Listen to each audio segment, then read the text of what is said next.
Le tribunal de l'actualité au grand complet pour cette 5e et dernière convocation de la semaine. Ravi de vous retrouver sur les antennes des médias leaders True TV et Watt FM. Merci également à vous qui nous faites l'amitié de nous suivre sur les plateformes Facebook et YouTube. Mesdames, Messieurs, bonjour. Je suis Adam Scalet Ouedraogo. Avec moi sur ce plateau, les us au siège, Bernard Bougma, Geoffroy Vaha. Bonjour et bienvenue. Oui, bonjour, Président Ouedraogo. Bonjour, Juge Vaha. Bonjour, Madame, Messieurs.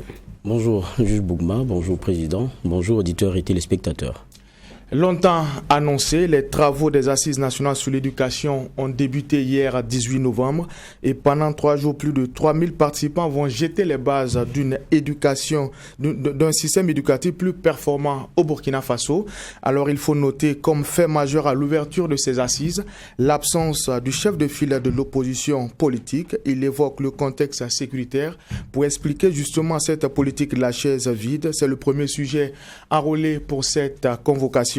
En seconde partie d'émission, les juges vont également poser leur regard sur les manifestations organisées pour barrer la route à un convoi militaire français.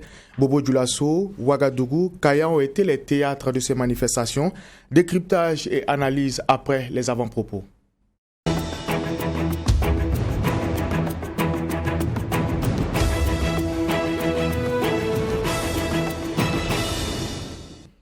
Et nous allons donner la parole au juge Bougma. Qu'est-ce qui retient votre attention pour cette dernière convocation de la semaine?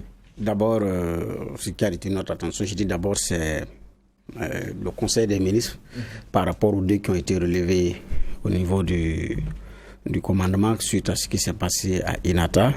Parce que dans le compte rendu, on a l'impression que tous les deux sont des gendarmes, alors qu'il y a un qui n'est pas gendarme. Et parce qu'il y a le commandant de la première région de gendarmerie, naturellement c'est un gendarme, mais il y a le commandant du groupement des forces du secteur nord. Donc il y a cette précision-là qui a échappé et on a l'impression que tous les deux, j'ai dit bien, sont des gendarmes, alors que non, il y a un qui n'est pas gendarme. Bon. Donc hier on en a parlé, il sied qu'on donne évidemment cette précision, oui, parce qu'il y a des gens qui nous ont dit, bon, vous faites comme si les deux sont gendarmes. Merci à ceux qui ont attiré notre attention sur cet état de fait. Le second avant-propos, c'est qu'il y a deux congrès majeurs qui se préparent en début et à la fin de ce mois et au début décembre. Le premier congrès, c'est celui de la CGTB, de Bassolma-Bazier, donc qui prépare également son congrès statutaire. Il y aura le renouvellement du bureau. En tout cas, ce qu'on entend dire, c'est que M. Bazier voudrait passer la main à une autre personne, mais en même temps, beaucoup se posent la question de quel pourrait être son avenir syndical et tout. Bon, le brave capitaine, général comme il l'appelle, ce n'est pas quelqu'un qui chôme et qui peut chômer, compte tenu d'ailleurs de son profil et tout ce qu'il y a. Donc, j'ai dit bien, c'est un congrès tant attendu. S'il passe la main, qui prendra le flambeau et avec quel leadership ou quelle façon aussi de faire, parce que Tolé Sagnon a fait son époque. Monsieur Bazier est venu également avec sa méthode et avec son époque. J'ai dit bien, s'il passe la main, c'est quel autre, ou ça va être dans la même veine, quand on sait aussi que la personnalité de celui qui prend les rênes des choses également peut jouer sur le leadership qui va être déployé. Donc c'est un congrès qui est attendu. On attendra de voir comment est-ce que les choses vont se dérouler. Le second congrès, c'est celui du CDP, 4-5 décembre. Déjà, sur les réseaux sociaux, il y a un document qui circule, parce que le président d'honneur, président fondateur, aura convoqué en tout cas le président actuel, Edi Komborgo, pour ce samedi 20 à Abidjan, parce que le note dit également que par rapport à ce qui a été demandé comme budget pour l'organisation, n'a pas obtenu réponse, il n'y a pas eu d'accusé de réception. Donc, c'est un Edi Komborgo qui normalement devrait pouvoir se rendre à Abidjan, si c'est authentique, parce que c'est cette réalité. On n'a pas pu vérifier parce que je viens de la voir ce matin, pas pu vérifier avant de monter, donc je parle avec des si. Donc j'ai dit c'est un congrès aussi qui est attendu, parce qu'à l'intérieur, il y en a aussi qui ne veulent plus entendre parler d'Edi, et là c'est ouvert avec la branche colonel Lota et d'autres, mais aussi il y a une partie qui veut également faire avec Edi, qui estime que Donc pour certains, pour un principe de troisième mandat, il ne devrait pas en avoir au niveau du CDP, mais c'est une situation qui n'est pas facile, surtout quand on tient compte des conclusions du dernier BPN qui a fait fi de la lettre que le président fondateur a adressée au bureau exécutif national, mais qui est allé être lu devant le bureau politique national alors que c'est adressé au bureau exécutif national. Donc il y a eu ces éléments de flottement-là qui ont fait que certains avaient remis en cause l'authenticité de cette lettre écrite par Blaise Compaoré, et Achille Tapsoba d'ailleurs en parlait à cette émission, qui dit qu'ils ont pris le temps de l'authentifier avant d'être sûrs que. Donc là aussi on attend par rapport à la suite qui a été réservée sur cette invitation, convocation entre griffes du président Edi Kombouego à Abidjan. Donc c'est une affaire à suivre parce que ça vient à un moment donné aussi où la situation nationale a pris une nouvelle tournure. Merci, juge Bougma. Juge, vous avez la parole. Oui, merci, président. Mon avant-propos va concerner Bobo Dioulasso avec l'incinération d'environ 815 kg de chanvre indien. C'était jeudi, donc hier. C'est très intéressant parce que quand on regarde, en gros, c'est une valeur de 12 millions de francs CFA. Et les saisies, pour ce qui est de l'opération elle-même, date de, je pense, du mois d'octobre 2020. Et comme le rappelait le chef de la brigade, cela a été rendu possible grâce à des dénonciations. Donc une saine collaboration entre les populations et les forces de l'ordre. Et pour la première des opérations qui a été menée, c'est un individu qui avait parlé de mouvements suspects et donc de donner certains éléments aux forces qui se sont très vite organisées. Et quand elles sont arrivées, elles ont trouvé des bicyclettes avec des colis là-dessus. Et ils regardent, c'est de la drogue. Et le nombre de kilos, ils l'ont rappelé. Et une deuxième fois, ça s'est fait à l'espace de quelques semaines. La même opération a été montée. Et on a trouvé, je pense, 2 bicyclettes avec chacun 2 colis là-dessus. Et c'est ce qui donne, en gros, les 815 kg qui ont été brûlés. Et ce qui rappelle, c'est que le Burkina Faso, c'est maintenant un pays consommateur. Il ne faut pas qu'on se leurre de ces stupéfiants-là, mais aussi un pays transit. Donc, ça fait que il y a une bonne quantité qui passe sur nos sols pour la consommation et à destination d'autres pays. Donc, ça veut dire qu'il faut être beaucoup vigilant. Et on comprend mieux aussi pourquoi dans nos écoles et dans beaucoup de lieux, on sent cette addiction sur certaines personnes. Regardez nos jeunes aujourd'hui et ça explique beaucoup de choses. Et je crois que ce qu'il a rappelé est très important. Tant qu'il n'y a pas cette dénonciation-là, tant qu'on est passif face à certains éléments qu'on constate qui ne sont pas de nature à rasséréner ou bien qui sont de nature à se poser des questions ou bien qui nous apportent des doutes forts sur un certain nombre d'éléments, si on ne dénonce pas, si on n'appelle pas les numéros verts qui sont connus, si on n'approche pas les services qui sont compétents pour pouvoir donner suite, on risque d'être là et d'avoir nos yeux seulement que pour pleurer. Je voulais dire donc félicitations à cette brigade-là, Bobo Dioulasso, pour on va dire ces points qui ont été glanés. Et puis félicitations aussi à la population qui, elle, contribue. Merci, messieurs les juges. Merci également à l'équipe de réalisation de cette émission, aussi bien à la télé qu'à la radio, qui nous permet d'être ensemble sur le coup de 8 heures du lundi au vendredi. On l'a dit, Assise nationale sur l'éducation, le chef de file de l'opposition politique opte pour la politique de la chaise vide. L'opposition politique dit fonder justement cette décision sur le contexte sécuritaire actuel. Une fois de plus, on décide de ne pas prendre part aux accords au moment où tout le monde s'accorde qu'il faut réformer l'école burkinabé. Juge Bougma, votre regard par rapport à cette décision du CEFOP de ne pas prendre part à ce rendez-vous qui était tant annoncé et attendu par tous les acteurs du monde éducatif. Oui, tant annoncé et tant attendu par tous les acteurs, parce que qu'on soit de l'opposition ou de la majorité ou qu'on soit syndicat, pour peu que Dieu nous fasse grâce, on est tous parents d'élèves. Où on n'a pas d'enfants, où on contribue d'une façon ou d'une autre également à la scolarisation et à l'appui aux études des petits frères, des cousins, des enfants, comment on appelle ça, des neveux, des nièces. Donc, plus ou moins ici en Afrique, directement ou indirectement, on est parents. Quand vous commencez à travailler, étant jeune, marié ou pas, à la rentrée, même si c'est un stylo, vous allez payer. Donc, on est tous concernés par cette affaire d'éducation. Donc, d'enseignement de qualité qui devrait être effectivement le creuset pour la relève. Et le chef de l'État a pu trouver Le mot qui sied, la graine. Parce que c'est de la graine, c'est des graines qu'on sème, qui vont germer, produire des fruits qu'on doit pouvoir effectivement récolter. Donc, et comme l'enfant, c'est un produit d'un système éducatif, comme on appelle ça, d'une organisation sociale, à la fin, le produit final sera ce qu'on aura produit. L'autre aspect, l'enfant, c'est un investissement. L'éducation, c'est un investissement. Donc, c'est en fonction de ce qu'on a investi en lui qu'il va rendre. Donc, il y a cette donne-là qu'il ne faut pas négliger. Nous prenons les pays développés, d'un pays à un autre, on regarde d'abord le système éducatif. L'école est bâtie sur quelles valeurs? Qu'est-ce qu'on leur enseigne? En plus des mathématiques et des lettres, donc en plus des chiffres et des lettres, qu'est-ce qu'on a comme valeur ajoutée à mettre dans l'enfant? Donc, c'est de cet investissement-là, effectivement, qu'il s'agit. Alors, chez nous, c'est dans un contexte particulier. Et donc, des acteurs comme l'opposition dit qu'elle n'ira pas. Avant l'opposition, certains avaient déjà dit qu'ils n'iraient pas.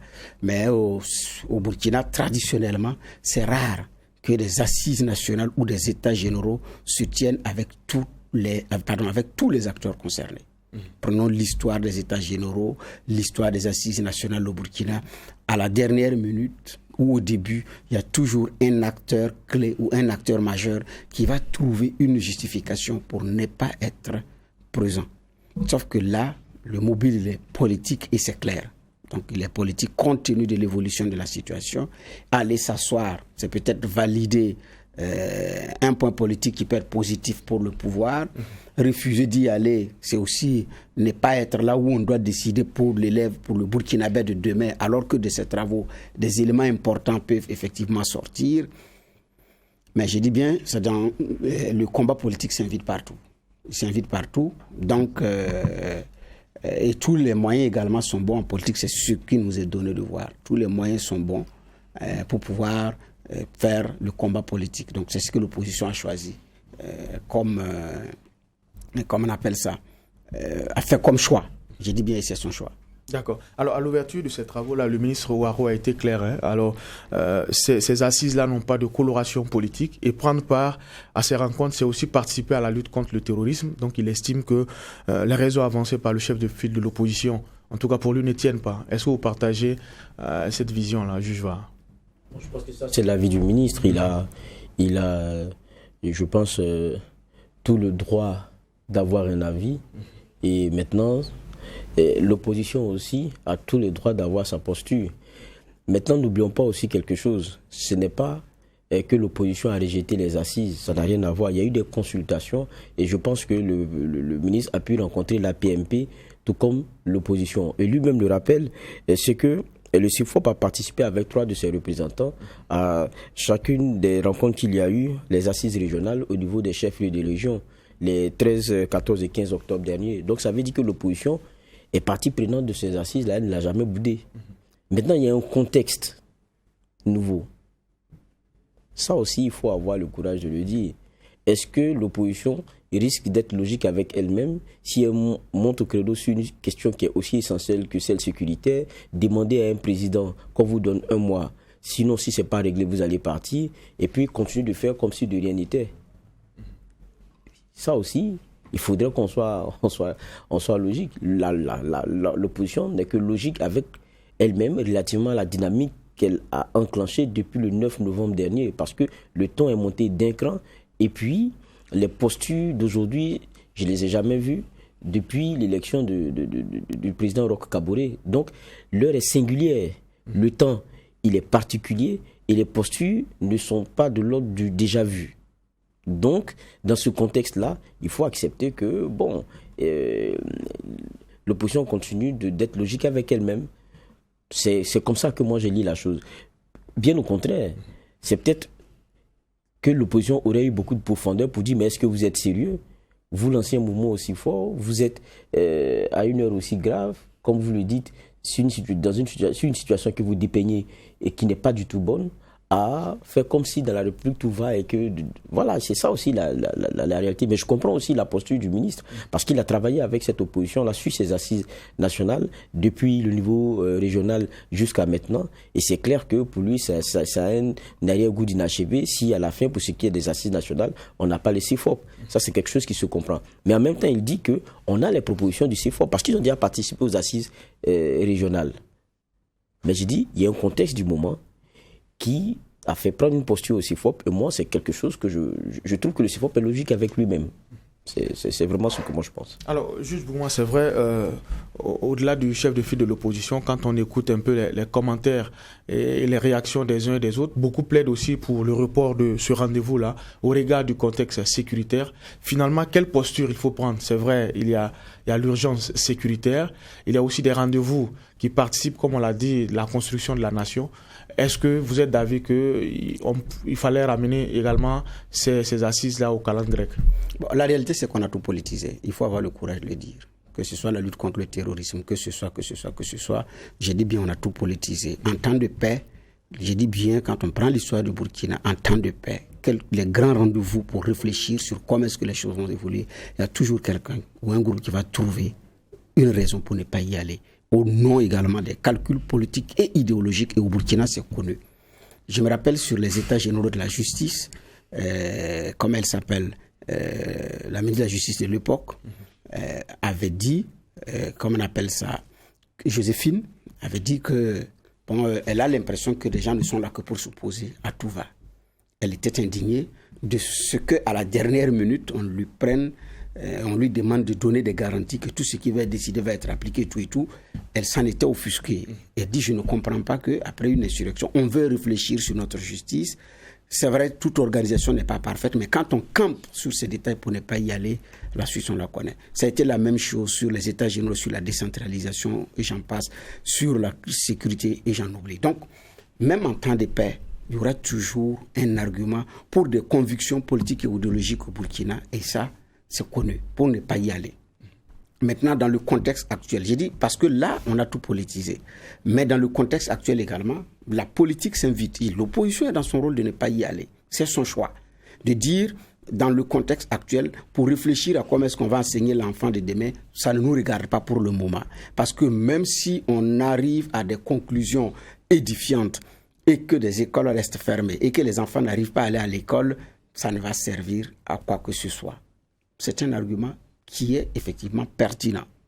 Maintenant, dans l'hypothèse également que les résultats finissent, c'est probant, c'est sécurisé, il faut reprendre encore, comment on appelle ça, il faut actualiser maintenant les états généraux, comme on appelle, les assises nationales, les tenir, et puis comme on appelle ça, et les appliquer aisément. Je dis bien, c'est un choix de l'opposition. Mais par rapport à la finalité, je pense que c'est l'histoire qui va juger. De mon point de vue, je ne peux pas de façon péremptoire dire qu'elle a bien fait ou elle a mal fait. Parce que j'ai dit bien, c'est son appréciation. Je ne peux pas dénier à l'opposition de trouver des arguments pour pouvoir mettre mal à l'aise un pouvoir. Tout comme la majorité ne va pas, comme on appelle ça, se gêner si elle a l'occasion de prendre le dessus également sur l'opposition. Donc, quand la première note est sortie, nous avons tenté de vérifier. Il nous a été clairement dit que ce n'était pas la note du chef de file de l'opposition et que la note officielle viendra. Mais celle-ci n'engage pas l'opposition. Et après, la note sort avec le même contenu et puis c'est l'opposition. Vraiment, on nous avait dit non, ce n'est pas ça. Et c'est sorti après l'adresse du chef de l'État. Sur comment on appelle ça, ça a été rendu public quelque temps après l'adresse du chef de l'État sur la situation après l'attaque de Inata. J'ai dit donc, c'est une opposition qui est cohérente avec elle-même parce qu'elle estime que la priorité est ailleurs, la priorité est à la sécurisation et non à des assises nationales. En ce sens, elle est cohérente avec elle-même. Maintenant, est-ce que c'est pertinent? L'histoire en jugera. D'accord. Alors, juste vous l'avez dit, l'opposition a pris part aux différentes étapes de préparation de ces assises-là, même si elle claque la porte à la dernière minute. Est-ce que cette absence-là peut véritablement déteindre sur les résultats attendus au niveau de ces assises nationales? Je crois que le ministre l'a dit, c'est que ça n'enlève rien le caractère inclusif, puisque depuis le départ, les uns et les autres ont déjà apporté leur contribution. Maintenant, on est à l'étape où on ramène tout ça sur la table, parce que c'est passé crescendo. D'abord d'abord il y a eu des consultations et tout, et puis il y a eu les assises au niveau régional. Et c'est tout ça qu'on ramène maintenant au niveau national pour essayer d'éplucher ça ensemble. Donc, ça veut dire que, d'une façon ou d'une autre, les premières propositions continuent d'avoir valeur et seront donc abordées lors de ces rencontres-là. Mais moi, je reviens encore pour dire qu'il faudrait que dans notre lecture, on soit quand même aussi... on soit à dire les choses comme elles sont. L'opposition n'a pas donné, depuis le départ, son désaccord en termes de participation relativement aux assises. Ils y ont participé. Ils ont envoyé 3 représentants lorsqu'il s'agissait des assises régionales les 13, 14 et 15 octobre. Donc s'ils y ont participé, ça veut dire que s'il n'y avait rien, le processus continuait. Mais il y a une autre réalité depuis le 9, qui est celle du CIFOP et de sa nouvelle posture.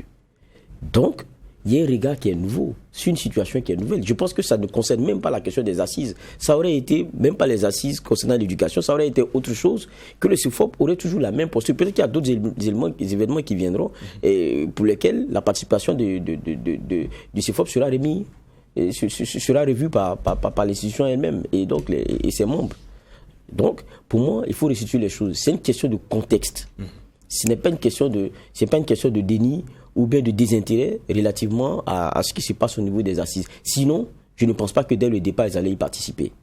Si peut-être, dès le départ, lorsqu'il y a eu les rencontres APMP, il y a eu les rencontres avec le CIFOP disait, comme c'est un syndicat qu'on connaît, nous, on n'a rien à voir avec ces assises, on aurait pu faire le débat de savoir, mais est-ce qu'ils sont intéressés par l'avenir de nos tout-petits, par la restructuration de notre éducation et par les besoins de le faire arriver aux besoins aux réalités du moment. Ça allait être la question. Mais je pense que ce n'est pas ça la question aujourd'hui.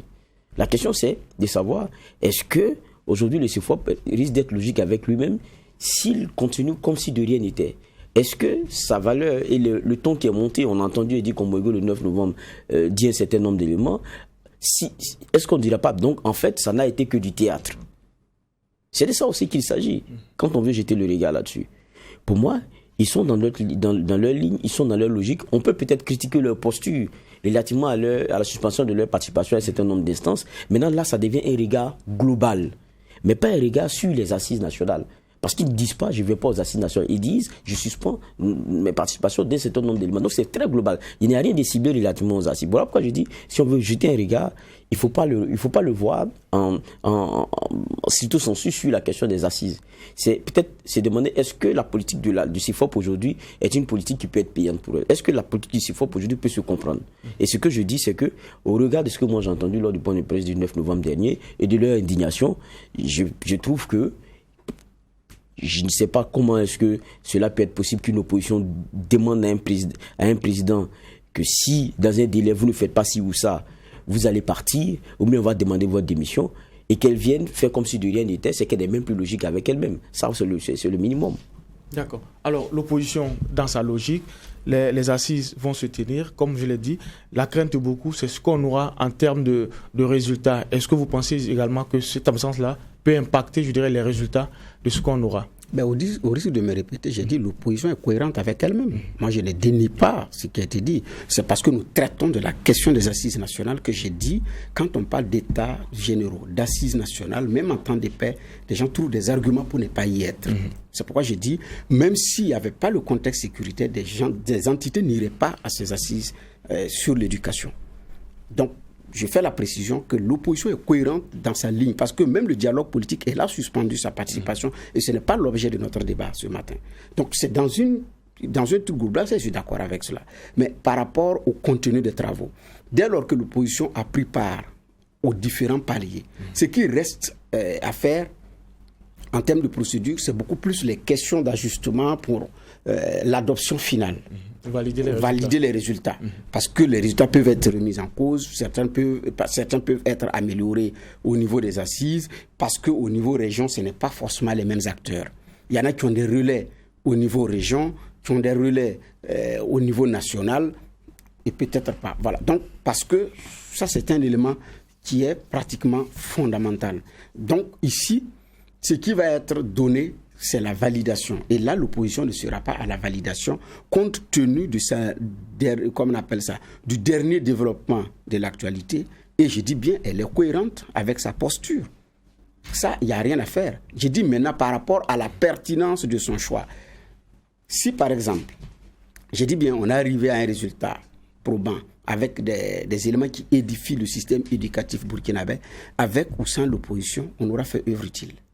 Maintenant, si on aboutit à des résultats également qui ne sont pas bien, l'opposition pourrait également dire nous avions eu raison de ne pas y aller. C'est pourquoi j'ai dit pour les résultats définitifs par rapport à l'amélioration de la qualité de l'éducation, ça c'est l'histoire qui va juger parce que c'est les résultats qui vont dire on a eu raison de le faire ou on n'a pas eu raison de le faire.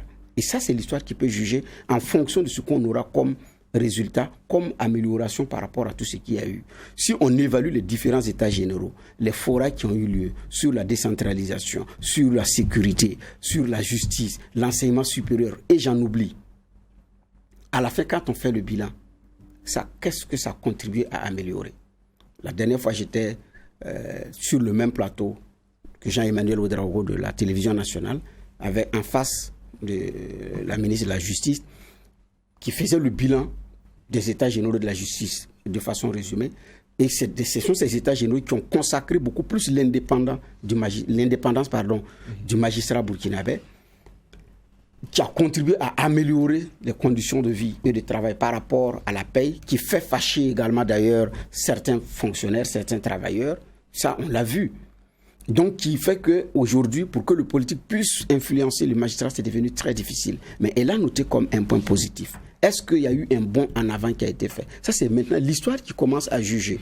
Mais elle reconnaît également qu'il y a des limites, effectivement, à tout. Et après cette période d'application, une évaluation s'impose. Là aussi, elle a dit. Donc, c'est-à-dire, il y a eu du bon point, mais on peut améliorer. Mais ça, c'est l'histoire qui juge maintenant des fruits, donc des résultats. Alors que j'ai dit, bien, à ces assises, il y en a qui n'ont pas participé. Tout comme au Forum sur la sécurité. C'est pourquoi j'ai dit, bon, maintenant, pour les résultats, ça c'est l'histoire qui jugera de ce qu'on aura comme qualité ou pas. Voilà. Merci, juge Bouma. Nous allons changer de sujet, mais on reste dans le même contexte, le contexte sécuritaire. Je le rappelais en demi d'émission, des manifestants ont érigé des barrières pour bloquer le passage d'un convoi militaire de l'armée française en partance pour le Niger. Après Bobo-Dioulasso et Ouagadougou, les manifestations se sont étendues à la ville de Kaya. Après les dénonciations, je dirais, verbales, alors ce sentiment anti-présence militaire française apparemment a pris une autre tournure, juge Var. Oui, ça a pris une autre tournure, parce que n'oublions pas aussi que lorsqu'il y a eu les appels à se mobiliser, et que nous avons même partagé à travers un reportage de constatation de rassemblement, notamment à Ouagadougou, dans nos sessions d'information, vous aurez remarqué qu'il y avait du tout. La question du départ du président du Faso, de sa démission, il y avait la question aussi des forces étrangères et de leur présence, notamment les forces françaises. Il y avait beaucoup qui tiraient aussi à boulet rouge sur ces forces-là qui sont présentes ici. Et je veux dire que dans la question sécuritaire, aujourd'hui, pour le débat qui est mené, il y a un peu de tout. Et chacun a sa posture. On comprenait que déjà ça allait commencer à cailler. Et ça n'a pas été une surprise lorsque, pour ce qui est des rassemblements de Bobo-Dioulasso, très vite des convois ont commencé à être bloqués. Et puis, comme un onde de choc, pour ceux qui savaient que des convois devraient passer par non loin de chez eux, ils ont fait des barricades et puis ça a été comme ça. Donc, il y a des difficultés de progression pour ces convois-là sur notre sol. Mais il y a une réalité aussi, c'est que si ces convois-là sont en train de circuler, c'est bien parce que c'est autorisé. C'est dans le cadre d'accord qu'on a. Maintenant, il y a un ressenti qui est fort. Ça, il ne faudrait pas qu'on se leurre. C'est que quand vous êtes dans une situation telle que nous connaissons aujourd'hui, avec le mot qu'on a eu à Inata, avec les questions que vous vous posez, vous vous demandez, mais bon, tout ce matériel que vous voyez en train de circuler sur votre sol là, si ça ne peut pas vous aider, mais pourquoi est-ce que toute cette présence-là même devrait continuer? Maintenant, je pense aussi que ce que ces jeunes-là expriment, c'est une colère, peut-être, je vais dire qu'on canalise mal, et vers laquelle relativement à laquelle ils ne savent même pas vers qui s'adresser au fond. Est-ce vers les autorités, c'est-à-dire les nôtres, ou bien c'est directement à l'endroit de la France d'y partir, mais c'est un peu tous azimuts. S'ils sont là, c'est avec notre accord. S'ils sont là, je le répète encore, c'est avec notre accord. Maintenant, est-ce que nos autorités s'assument sur cette question ? Ça, c'est un autre débat. Est-ce que ces jeunes-là, c'est une pression sur les autorités pour que la question des accords soit revue, qu'on lise un peu mieux dans les contributions qui devraient être les leurs? Parce que pour beaucoup, quand on regarde, vous voyez les convois et tout, c'est du matos qui... Tu sais, c'est ça le profane. Il regarde, il dit, mais attends, ils ont tout ça, et puis nous, on est là, on souffre. On ne peut même pas survoler nos zones de pouvoir où sont ces messieurs-là. Dès qu'ils tapent, ils sont avec une cinquantaine, soixantaine, quelquefois la centaine de motos parce qu'ils viennent en cohorte, ils se prennent à deux et puis ils disparaissent dans la nature, on n'arrive pas à les voir alors que vous avez tout ce matériel. C'est des questions que les gens se posent, mais bon, ça ne va pas continuer de transiter sur notre sol alors que bon, ça ne nous apporte rien. C'est ce regard aussi que beaucoup de jeunes ont. Se trompent-ils de cible? C'est ça aussi la question d'aujourd'hui. Et puis c'est dans un contexte qu'on ne devrait pas oublier. Ce n'est pas seulement celui burkinabé. Le sentiment, je dis, qui n'est pas anti-français, mais qui est contre une certaine politique et une certaine stratégie dans le Sahel, qui ne porte pas de fruits. Et bien ce sentiment-là, il est en train de gagner la plupart des pays la plupart des pays du Sahel. Depuis les 8 années de Barkhane ici, dans cette région-là, on est dans un enlisement de la situation et pour ne même pas dire un pourrissement. Donc pour certains, déjà vous savez, avoir des bottes étrangères sur son sol, c'est toujours incommodant. Maintenant, si ça n'apporte pas des résultats, ça devient doublement incommodant. Et je crois qu'il faut accepter que ce sentiment-là soit logique. Maintenant, est-ce qu'il y a des vérités à l'intérieur qu'il ne faut pas se dire? Parce qu'ils ne sont présents que parce que nous l'acceptons depuis. Maintenant, quand vous dites même cet argumentaire aussi, il y en a qui vous diront, mais écoutez, regardez le Mali, depuis ils sont en train de chercher à se défaire, ils sont en train de par leur autodétermination, se dire, on peut travailler avec qui peut nous apporter mieux, et on voit la valse diplomatique française qu'il y a autour pour ne pas que Wagner vienne, parce que. Bon, ils se disent, mais, donc ça veut dire que nos dirigeants ils sont pris au coup, mais qu'est-ce qui se passe? Je crois que c'est le contexte dans lequel on est aujourd'hui. Et peut-être une méprise de la situation par certains qui ne comprennent pas tous les rouages, qui ne comprennent pas tout, mais qui s'en tiennent à des faits. Ça ne va pas, ça s'empire, tu dis que tu es venu m'aider, tu es là, je vois tout le matos que tu as, mais je ne comprends pas pourquoi est-ce que depuis ça ne m'aide pas. Donc, auquel cas, pourquoi est-ce que vous continuez d'être là? C'est un peu le sentiment que... Et ça, c'est simpliste peut-être, l'approche, mais c'est sur les faits, c'est sur du tangible qu'ils sont. Leur situation ne s'améliore pas. Maintenant, à qui dire, écoutez, revoyez les choses? C'est à celui qui est présent avec l'aval de nos autorités, de nos dirigeants, ou bien c'est de dire à nos dirigeants, assumez-vous. D'accord. Alors, juge Bourma, c'est vrai que Geoffroy l'a rappelé, ce débat, il est vieux comme le monde. Au Burkina Faso, ce débat s'est déjà posé au lendemain des indépendances. Aujourd'hui, on a des manifestations pour bloquer des convois militaires français. Est-ce que le contexte sécuritaire et ce que nous avons vécu comme événement ces derniers jours n'ont pas exacerbé ce sentiment anti-présence militaire française? Oui, exacerbé. Ça, je suis d'accord que les derniers développements l'ont exacerbé. Mais c'est des jeunes également qui regardent comment est-ce que ça se passe dans les autres pays. Ces images, on les a beaucoup vues de la Centrafrique. En Centrafrique, on a vu beaucoup de convois de militaires français stoppés par des manifestants au menu et parfois qui ont reculé et qui ont repris une autre direction, qui n'ont même pas pu avancer, qui étaient obligés de rebrousser chemin au cri et sous les applaudissements de ces jeunes-là. Ça, on l'a vu. Ces images ont fait le tour du monde. Donc, c'est des jeunes également qui regardent et qui se disent, nous aussi. Mais il a fallu d'ailleurs qu'il y ait ce mouvement pour que beaucoup sachent que, par exemple, le convoi qui traverse, c'est pour aller au Niger. Pour beaucoup d'ailleurs, la destination, c'est peut-être le nord, le Sahel burkinabé, ou bien c'est l'armée française à Ouagadougou. Bon. Donc, quand ce convoi passe, ce n'est pas la première fois que ce convoi passe. Quand ce convoi passe, il y a toujours beaucoup de commentaires. Voilà. Donc, ça, c'est la première lecture. La deuxième chose, c'est qui est derrière ça? Donc, la COPABF qui lance Bobo Dioulasso, en fin octobre, une manifestation contre les bases militaires françaises au Burkina. Bon, ça fait rire parce qu'on n'a pas un camp militaire français à Ouaga comme dans d'autres pays où la base est identifiée clairement. Non, c'est très différent avec les autres pays. Mais quoi qu'il en soit, la COPABF qui lance une initiative, qui fait venir Kémy Séba, finalement qui n'a pas pu tenir sa manifestation, une manifestation qui a été dispersée à coups de gaz lacrymogène.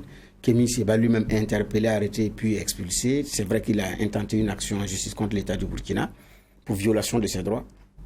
Mais c'est cette COPABF également qui a été à l'initiative du premier rendez-vous de Bobo Dioulasso et qui a lancé l'appel pour installer effectivement ce blocus-là. Donc, de 18h pratiquement jusqu'au petit matin, le convoi lève, ça vient à Ouagadougou, c'est ce qu'ils appellent le comité d'accueil de Ouaga. Et hier, c'est Kaya qui prend la relève. Alors qu'au moment où nous parlons, les rangs à Kaya se sont grossis parce que les élèves, juste avant que nous montions, les élèves se sont ralliés, comme on appelle ça, à ce mouvement-là. Donc, les rangs des manifestants ont grossi à Kaya, laissant croire que ça va encore prendre du temps avant de pouvoir faire lever le blocus. Mais c'est en même temps délicat. Dans cette situation sécuritaire précaire, vous les dispersez violemment ou bien vous négociez. Les autorités sont venus dire hier, nous sommes venus négocier avec vous. Les jeunes disent, oui, on vous a compris, mais nous voulons réserver un accueil. C'était déjà compliqué. Donc la situation, comme on le dit, elle est vraiment très tendue. Ça cache mal, effectivement, une colère des populations. Ça cache mal une incompréhension comme on appelle ça, des différents dessous de coopération. Parce que c'est des populations qui ne comprennent pas. Autant d'Arsenal, pour ne pas répéter ce que Geoffroy a dit, mais comment est-ce qu'on lui explique de façon simple sur quelle base ça fonctionne en termes de coopération, en termes de patrouille à faire conjointement, en termes d'intervention à demander, comment est-ce qu'on fait? C'est comme Geoffroy l'a dit, à regarder de très près, est-ce que ces OSC qui sont à l'initiative de ces manifestations ne se trompent pas de combat? S'il y a présence ou transit, c'est parce qu'il y a certainement accord ou autorisation des autorités des pays concernés. Oui, mais tout à fait. Mais il y en a qui le savent. Hein. Ah non, il ne faut pas penser que... Il y a des jeunes qui ne sont pas très bien informés, ça il faut le dire. Mais il y en a qui savent, mais qui par principe de combat ou par conviction disent, c'est vrai, il y a des accords, il y a des coopérations, et nous-mêmes, nous les dénonçons auprès de nos dirigeants. Ils vous le disent. Ils disent qu'ils savent. Ils ont une idée de ce qu'il y a même comme contenu. Mais ils disent, c'est vrai, il y a un contenu. Personne ne peut permettre qu'un armement traverse son sol sans son autorisation. Donc, ce n'est pas votre sol. Donc, il y a de la coopération, mais ils vont vous dire, oui, nous sommes d'accord qu'il y a une coopération, mais on n'est pas d'accord. Ils vont vous le dire. Donc, ce n'est pas que... Mais il y a une grande masse qui ne connaît pas les enjeux réels. Ça, c'est vrai. Mais il y a une élite qui connaît.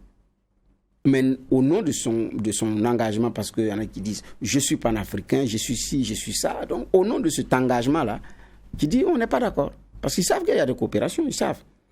Maintenant, ici, c'est comment est-ce qu'on explique ça dans les moindres détails. Maintenant, je pense aussi au niveau État. Quand l'État ne veut pas que vous traversez, l'État le dit formellement. L'Algérie a interdit son ciel aux avions militaires français. Point barre. C'est clair et ça a été dit, ça a été exprimé et notifié. Donc les avions militaires français savent qu'ils ne peuvent plus survoler le territoire algérien. Ça c'est connu jusqu'à ce que la mesure soit levée. Ici, c'est effectivement au nom de la coopération qu'ils traversent. Mais ça met en réalité trois pays.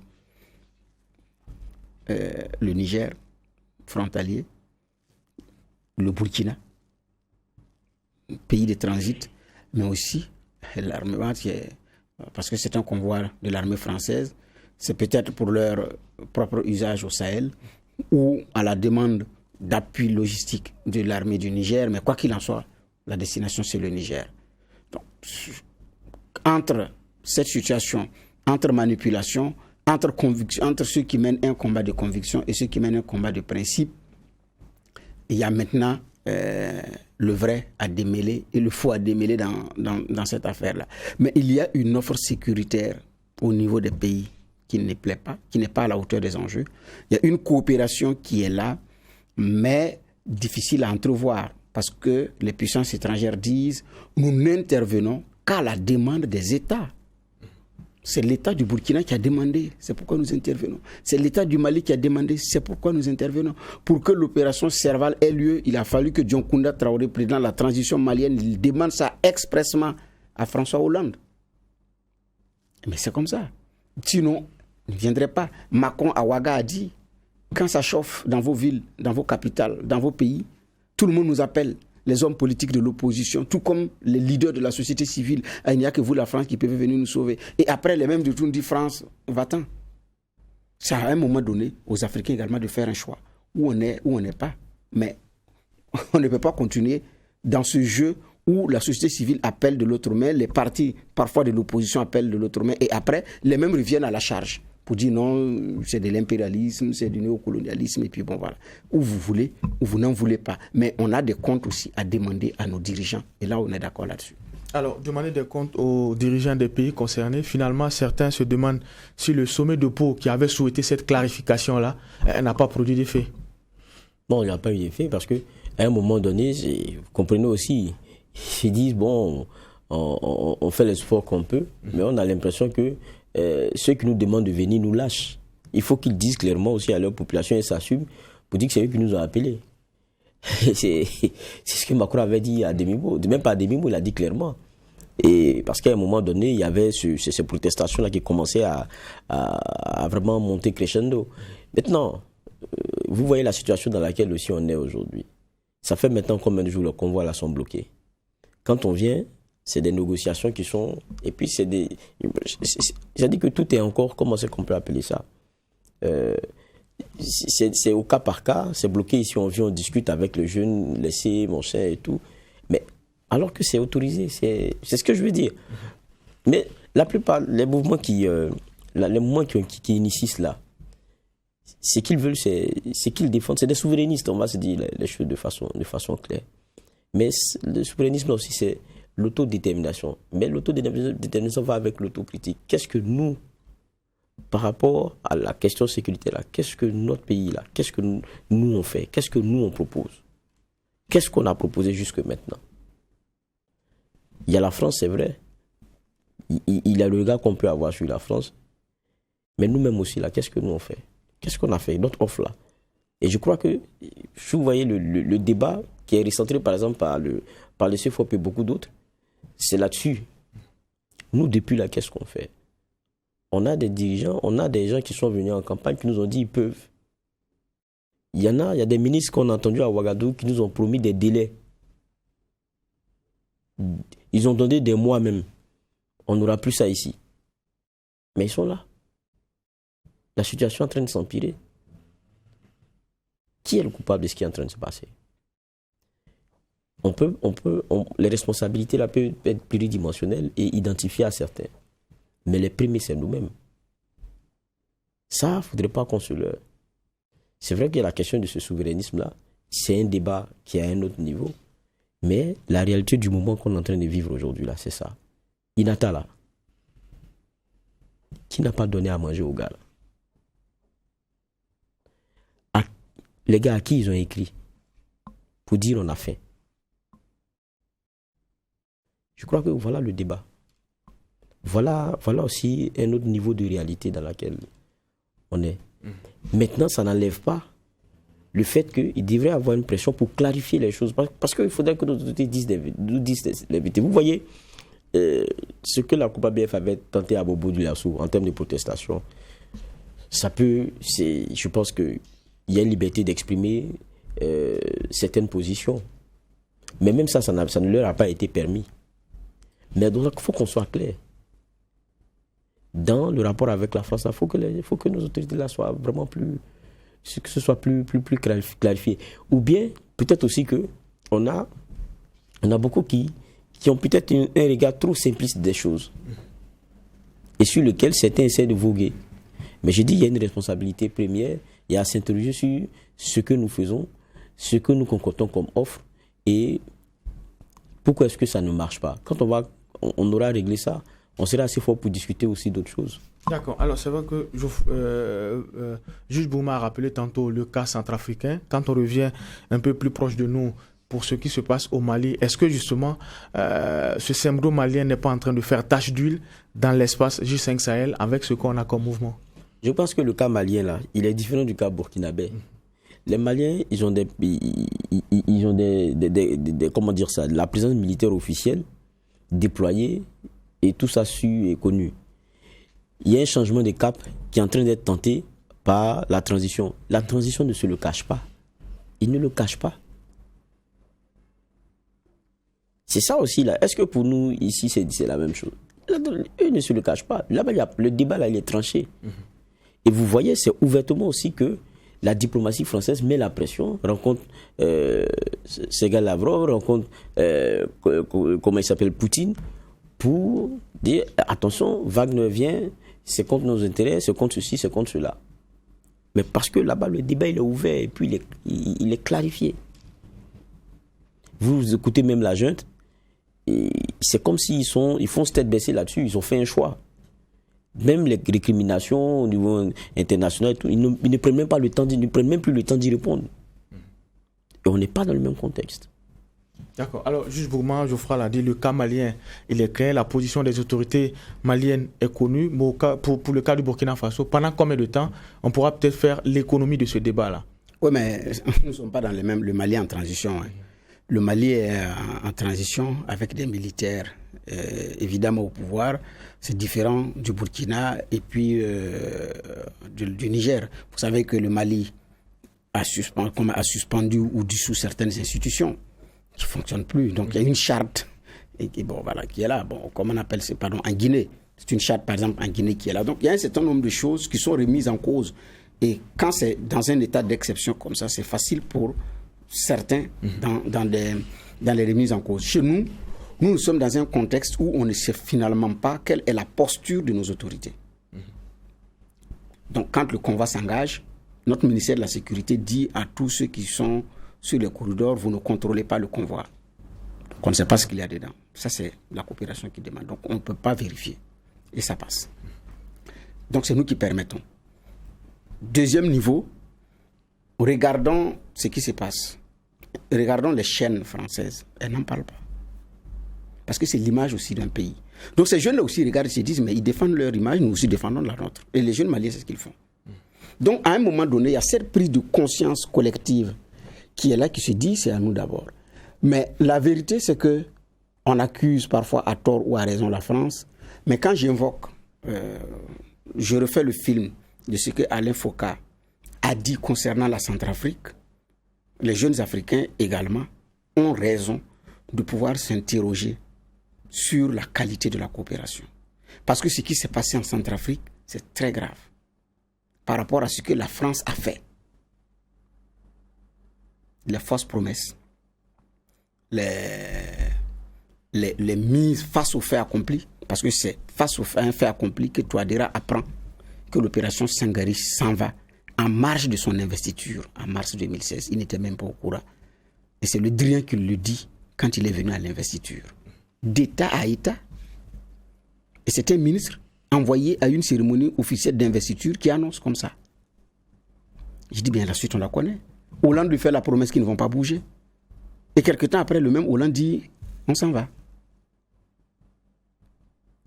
C'est un président qui se sentait abandonné parce qu'effectivement, malheureusement, la Centrafrique, comme nous pays, nous nous sommes adossés à des puissances étrangères incapables de nous assumer nous-mêmes. Donc, c'est un président qui se cherche, mais qui a tenté maintenant par les voies et moyens de sécuriser son pays en se retournant vers la Russie, on accuse Wagner et tout.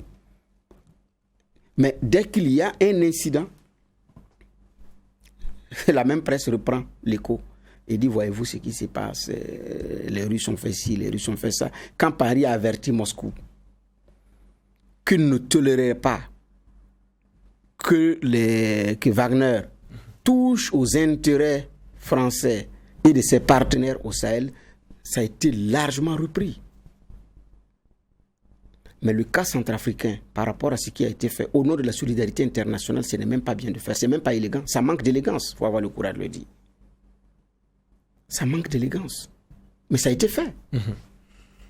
Donc, même quand on dit que c'est la volonté de nos chefs d'État, Ça, je suis tout à fait d'accord. Mais Touadéra a cherché, s'est levé, il a cherché des solutions, il a trouvé. Bonne ou mauvaise, on peut en parler. Mais quoi qu'il en soit, face à ce qu'il a appelé abandon, Choguel Maïga dit en plein vol, il a trouvé une autre solution pour sécuriser son pays. Mais nous, ici, nos autorités disent quoi réellement? C'est vrai, c'est la coopération qui fait passer ces véhicules, on est d'accord, mais la suite, on dit quoi? Et vous aviez posé la question sur le sommet de Pau, je reviens là-dessus. J'avais dit en son temps qu'il y ait sommet de Pau 1, Pau 2, Pau 3, Pau 4, tant que les populations vont se dire qu'il y a quelque chose qui ne tourne pas rond. Ce n'est pas un sommet avec le club des chefs d'État qui va régler ça. Ça ne va pas être possible. Parce qu'en Centrafrique, les jeunes Centrafricains ont vu ce qui a été révélé à la face du monde de ce qui s'est passé et en même temps révélateur de ce qui se passe dans nos pays. Il y a beaucoup de non-dits, mais je ne dédouane pas nos autorités. Sankara avait dit, nous voulons l'aide qui nous aide à nous dépasser de l'aide. Nous avions en son temps commencé à fabriquer nous-mêmes nos propres munitions au pied de l'échangeur de Gunguin, à gauche, l'usine y était. C'est nous qui avons fermé. Quand un coopérant militaire part dire à un chef d'état-major général des armées burkinabé de ne pas remettre à flot les avions de combat et le président de la République est d'accord avec le coopérant militaire, ce n'est pas la France. C'est notre président en son temps qui ne s'est pas assumé. Il ne faut pas indexer la France. Donc à un moment donné, il faut également que nos autorités aient le courage d'arrêter, mais d'être aussi des modèles, d'être aussi des exemples. Parce que même quand on soutient nos autorités à un moment donné, vous ne savez pas vous mettre la tête parce que les vivres qui ont été empêchés d'être remis et les gestionnaires n'ont pas été touchés. Hein. Les deux qu'on a enlevés là, le gendarme et le militaire, ne sont que les patrons. L'autre c'est un militaire, l'autre c'est un gendarme. En avant-propos, je voulais préciser que l'autre est militaire. C'est un militaire et un gendarme. Mais il y a des gestionnaires de stock, il y a des comptables, il y a des gens qui ordonnent, qui vont faire l'état de ce qui va sortir. Il y a des gens qui sont responsabilisés pour ça. Et ils n'ont pas été touchés par les sanctions, par les relèvements. Donc toute la chaîne jusqu'à présent, mais on s'interroge. Parce qu'il y a un commandant, mais à la suite, là, il y a toute une chaîne. C'est lui qui n'a pas donné l'ordre, ou c'est le gestionnaire qui n'a pas bougé. On attend les enquêtes pour situer ça. À titre conservatoire, est-ce qu'on ne pouvait pas le faire bouger pour voir? Et s'il y avait des combines à l'intérieur en complicité, ceux qui sont restés ne pourraient pas saper ça. Ça, ce n'est pas la France qui va venir faire ça. Rendre ces gens-là opérationnels, faire en sorte que le soldat ait de quoi manger, ait sa prime, payer à temps. Et que quand il y a un problème, que ce soit puisse être pris en charge, ça c'est nous. Et dans notre contexte de lutte contre le terrorisme, ce sont les défaillances, la corruption dans l'armée, les détournements dans l'armée, tout ce qui est fait comme gabegie financière dans l'armée, la corruption à outrance, le monnayage, les chefs qui sont parfois complices et ou hommes d'affaires. Ça, ce n'est pas la France, c'est nous, nos chefs. C'est de notre intégrité qu'il faut interroger. Et ça, ce n'est pas la France, ça c'est nous aussi, notre part de responsabilité. France, oui, mais il y a une responsabilité interne qu'il faut situer. Montée du sentiment anti-présence militaire française sur les sols, en tout cas des pays du G5 Sahel. Cela s'est manifesté au Burkina Faso par en tout cas des manifestations contre le passage d'un convoi militaire français, on l'a rappelé tantôt. On a également évoqué l'ouverture des assises nationales et l'absence remarquée du chef de file de l'opposition politique. Merci, messieurs les juges, pour les clés de lecture. On va mettre un point final à la présente convocation et se donner rendez-vous lundi pour la même mission. Poser un regard critique sur l'actualité, mais en attendant, restez fidèles au programme des médias leaders, True TV et Watt FM.